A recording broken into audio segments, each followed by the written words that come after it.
You should be playing shuffleboard, old man. All right. No Zoom. Let's go.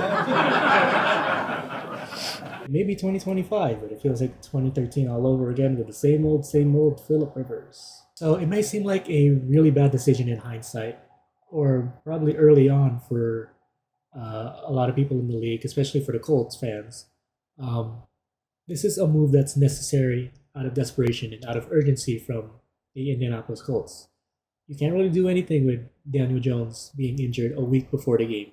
You can't really do anything with Anthony Richardson still being on the IR. And although you have a rookie quarterback who seems ready to go even through that injury, you don't really have full confidence in him knowing the playbook and playing through that injury, especially through with a defense or a team that you will be going up against that is extremely tough in the Seattle Seahawks. So signing Philip Rivers is really the only logical option.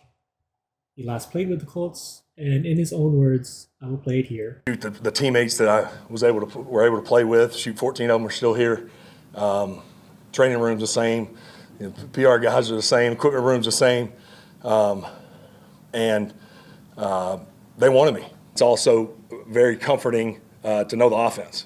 And that's a big deal. To be able to see that call sheet on Tuesday morning and be able to know what every play is. But a few tweaks here and there that they've done over the years. So that's a big part of it as well. So that's essentially it. That's the answer. Continuity. Philip Rivers still has that same amount of support around him. Although it's been 5 years, some players have gone, some players have been traded, some players have been retired. This is just continuity. I've heard around on Twitter that saying, why didn't Cam Newton get signed? Why didn't they go for Drew Brees? Why didn't they go for a college quarterback who didn't get signed or was released during the preseason? This is it. This is the answer. With 1 week left, with Daniel Jones going down in 1 week, you really don't have much time for someone to come in, someone who is fresh, someone who hasn't been with the Colts, to come in and learn the playbook, get assimilated, syndicate with the teammates, and get ready for 1 week with 1 week's preparation. You can't really do that. So the answer is clear and why Philip Rivers was chosen. So there is concern from a lot of fans saying, how will Philip Rivers handle this new and evolved NFL, especially after a 5-year hiatus and as one of the last pocket passers in the league, not counting Aaron Rodgers. He's well prepared for that. And also, another thing was his Hall of Fame eligibility. After 5 years gone in the NFL, he is eligible for the Hall of Fame ballot. And the concern is now, if he starts, or if he gets elevated and he starts in this game against Seattle, he will not be eligible for the Hall of Fame again for another 5 years. And he's well prepared for that. So in an interview, he states that as well. So you retired with the Chargers in July, and you're a semifinalist for the Pro Football Hall of Fame, which that could change if you play. So all of that, did that weigh at all, just your decision to come back? And I guess what about this game, all these years in, that you just can't seem to quit? Yeah, the Chargers deal in the summer was special and emotional. Shoot, they surprised me with those linemen coming down there, and again, that was the intent. I mean, again, I've not given any thought of actually, playing again, and until about 48 hours ago, to be honest with you. So, but it seemed like this wasn't just any place or any coach. Or it wasn't, it's not like, oh, shoot, I hope see what happens in the league and I'll see if I can get ready. It wasn't that. And you mentioned the Hall of Fame. I mean, it's been a real, it's a real honor to be mentioned with those other 25 guys, certainly. But that's just not. I'm not holding my breath on that, and I'm not. Hey, I hadn't been counting down the years. I mean, and with all respect to the Hall, if one day I can be a part of that group, it will be special, no question about it. But the extension of that time, if that comes to be, was not a factor in my thinking. So there you go. You heard his answer. He doesn't really care, and also, he's not really sure if he's going to make the Hall of Fame roster, and that's completely fair. And even as a Chargers fan, I'm not really. It's a really tough competition, especially with who's there with him. I'm not going to name all of them because I might be wrong on who's on the roster, and I haven't checked who's going to be on there. But the main argument for Philip Rivers, or being against Philip Rivers, from other people saying that he doesn't have a Super Bowl, he's not top one, and this and that. I get it, but also this may not be the time for him to be in the Hall of Fame, anyways.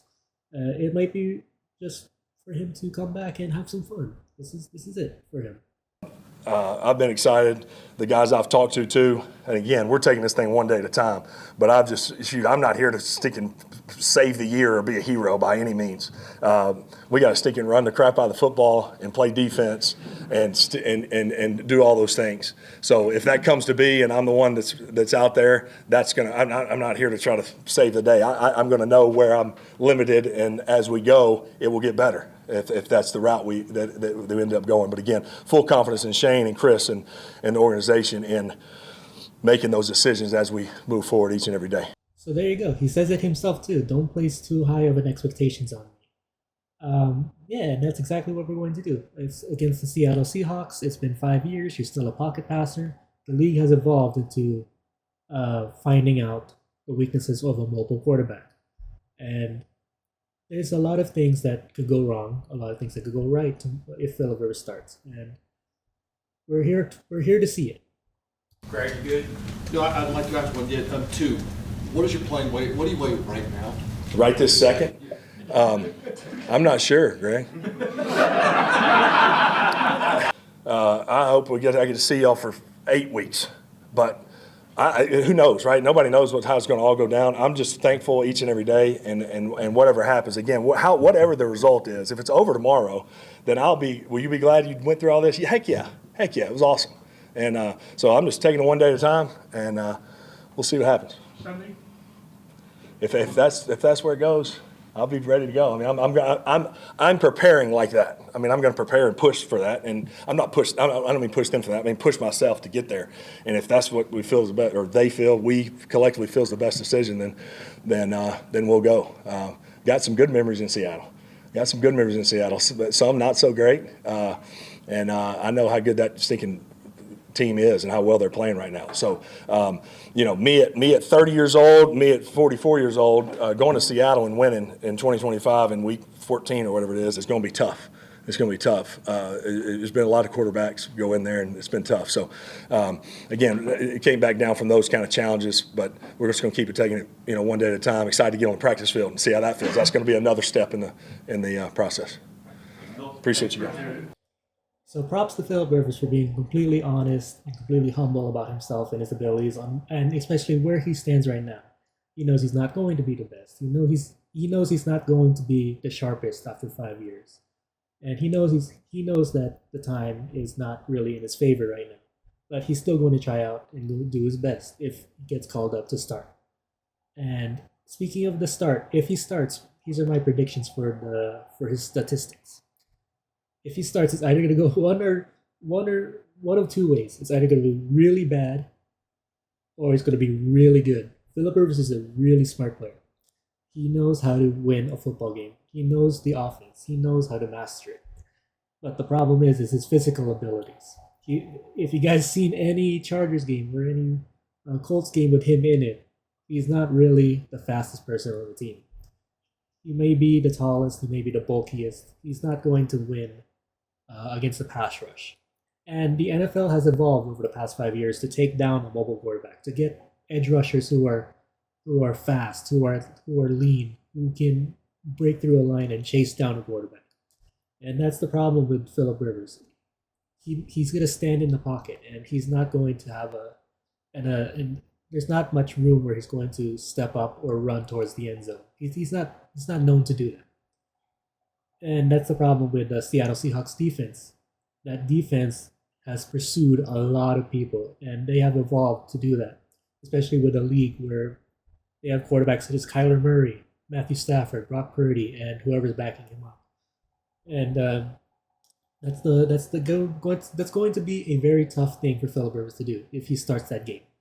And so my statistics is going to lead a team for about 250 yards passing. He's going to throw a couple touchdowns, 2 touchdowns, and he's going to throw an interception perhaps. Seattle Seahawks has been really good on defense, and just like that Chargers defense right now, led by Justin Herbert, or sorry, not Justin Herbert's on the offense, but rather Derwin James. That defense is really good. They've been throwing 3 picks, and the Seattle Seahawks has been ball hawks so far. So that's going to be a thing to watch. Can Philip Rivers be sharp? So I think it's still going to be a loss because Seattle is on a mission to win the AFC West or NFC West, sorry. And the Colts, they just need to stop the slide. If they can win or get a game that's close, that's all that matters for something that's trending upwards for the Colts, in my opinion. That's about it for this segment. What I meant to say was this is the end of this video because originally I planned to do an entire 3-part series detailing 3 characters, or detailing not just Philip Rivers but then also Leon Kennedy from Resident Evil, and then also Michael DeSanta from GTA 5. They've all aged and now they're all coming back to give us a little bit of nostalgia for this last few days of the year. And I was planning on doing that, but then I just wanted to split it up because I don't want to alienate anybody and say, why are you guys talking about Philip Rivers now? Why are you talking about Michael DeSanto? Why are you talking about virtual characters in one athlete? Okay, so I'm just going to do 3 separate videos and I'll upload them all together. And if you guys want to see all those, please subscribe.